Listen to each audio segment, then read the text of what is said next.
What is up, guys? It is race day. We're here at the 4TF race shop. A little wet outside right now, as you can tell. The rain's supposed to let up about 2, 3 o'clock. Forecasts in South Louisiana have been so unpredictable. All you can do is show up and hope that the rain doesn't show up with you. Getting quieter right now. So right now, I'm just waiting on Alex. We're gonna load everything up into the large hauler. And while I'm doing that, I am swapping out a front drive on my clutch. I went testing last weekend at Moore Park, which is where we're racing today. I have an idea kind of where I want to start and I needed to swap that. So that's what we're doing right now. But once Alex gets here, we'll load everything up, head out to Moore Park, and hopefully get some good content for you guys today. Dude, that lightning was stupid. I swear this building just got struck by lightning. I don't know, all I heard was a zzz and then a big old bang. So we're loading up. I don't know if you guys can hear it, but there's probably like 40 fire trucks, 100 policemen, and a couple ambulances. So I don't know what's going on. Lightning damn near struck the building. We don't know. All we heard was a big zap and then a big old thunder. So we're trying to load up. We're trying to go racing. Yes, we're going asphalt racing so the rain doesn't hurt us as bad. If we were dirt, we'd be done. I would be on the couch watching some baseball, but we're going asphalt racing, baby. We'll see what happens. Today we're probably gonna need these. If so, we'll be learning a lot more stuff today. Yeah. It's never in rain.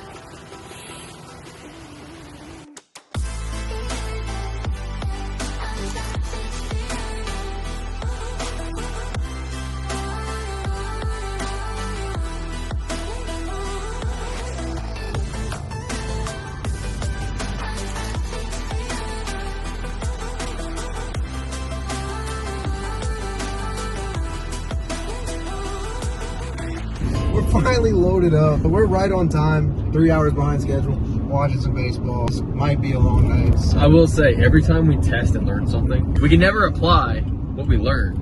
Oh my gosh, it's bouncing everywhere. It's always either a different track, totally different conditions, or something happens. Yeah, Colton does it for 8 hours yesterday, and we got really confident with the speed he had. And then it rained 3 inches this morning, and now it's going to be a fresh slate of straight learning. You know, I'm early on learning. We had to keep the Krug at home. He wouldn't let me bring it. So. Yeah, no, I don't want to be that guy. So all the prep's out of the trailer. I'm already leery enough because there's a slight hint of prep, like scent floating. There's a slight hint of what medium. I put roses in the trailer, trying to make it smell all elegant and stuff. So if anybody at Moore Park smells, you know, The some slightest medium, chemical. yeah, it's not us.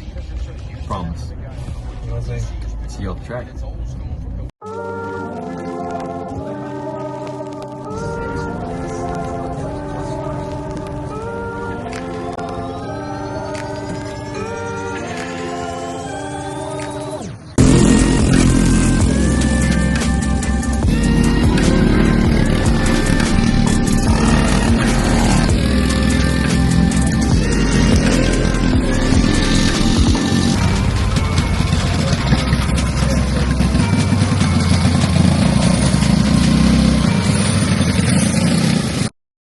Qualifying done, put fresh tires on, and felt a little odd to me because I hadn't used the new rubber yet. I'm still learning what new rubber feels like on asphalt, how to adjust or adapt on the fly.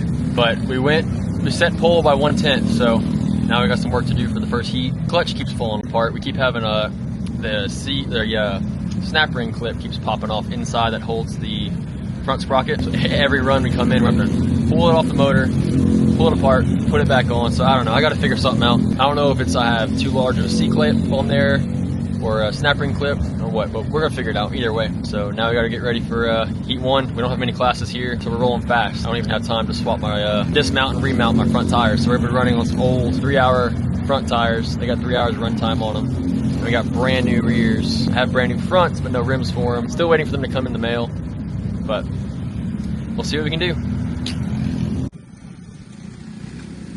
All right, guys, here we go. Heat 1, and we're starting from the pole, and this is the first time that we have ever done this on asphalt. And as we go into the first sweeping corner, we end up actually getting a decent jump, getting a decent start. How we're going into the hairpin, we actually end up getting caught by Anthony. He gets alongside us. ultimately, as we go through the S's and get to the final corner before the front stretch, he ends up overtaking us. So we end up alongside Brett for second. And we run down the front stretch trying to keep that spot, and Brett ends up ultimately giving it to us. We were just a little bit ahead going into the next corner. However, made a mistake right here.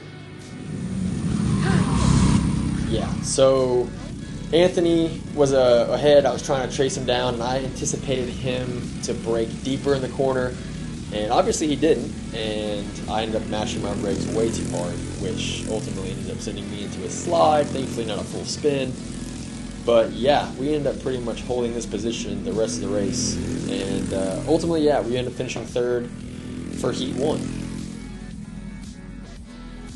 Heat 2 is quite different for a number of reasons, some good, some bad. It is bittersweet, and you'll see why here in a second. But we start second row, get the green flag, and we head off into the sweeping corner. We end up filing in line in third place, getting right behind Brett. And coming to the hairpin this time, we remembered that, we're not running a qualifying line, so we're going to base our line off of the driver in front of us, and we end up following Brett for a little bit. As we follow Brett, I'm actually able to watch what he's doing and what line he's running in comparison to what line Anthony's running. And ultimately get to kind of see how he makes this move on Anthony coming into the S's.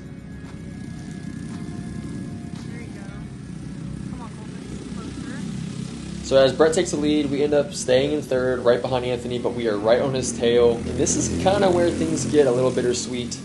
Like I was talking about, we have speed, we're holding things together, we're being patient, but we get a little overzealous in a few parts of the track, including this spot right here. Yeah, it's not a good spot to actually make a move at Moore Park, and I ended up getting Anthony in the left rear. Felt terrible about it, backed off, gave him some space. Either way, we fall back in line behind Anthony, and he ends up squaring Brett up for a move on the back stretch coming to the hairpin. And as he jumps underneath Brett, we end up taking that spot right there with him. We're now up to second place. So we end up following Anthony for a little while longer, trying to learn where to put myself in comparison to him. I try to make the move on him that he made on Brett, and yeah, I just reacted way too late coming out of the sweeper. I needed to be in line just a little bit differently coming out the sweeper. I needed to hold my momentum. I kept backing off and killing my momentum. And after this, we almost gave up second place, but we ended up holding it to the end. So,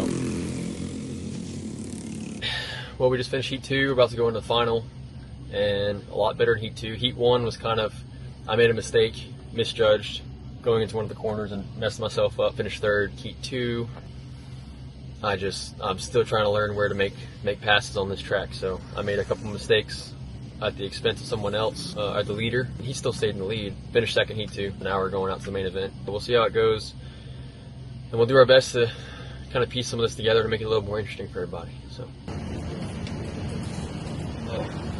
Alex hates these, so I'm going to buy him one for his birthday.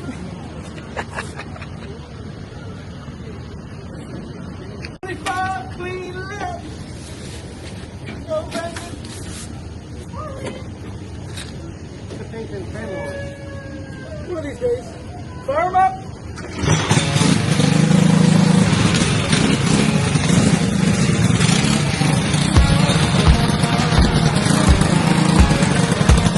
So as we come into the feature race of the night, we feel confident. We had a debrief with our buddy Shane. We figured out how to make that move on the back stretch and keep our momentum. However, the front end starts pushing ridiculously out of nowhere. Can't figure out why. And so we fall from outside pole to this far back. And here's the leaders. And there's us back there, and that's pretty much where we end the night. So, wasn't ideal, but it is what it is. Alright guys, we're back at the race shop. We finished the weekend actually, believe it or not, better than we expected. Each race before this, I had never really been in a position to overtake anybody. I really didn't even have speed to compete with the field.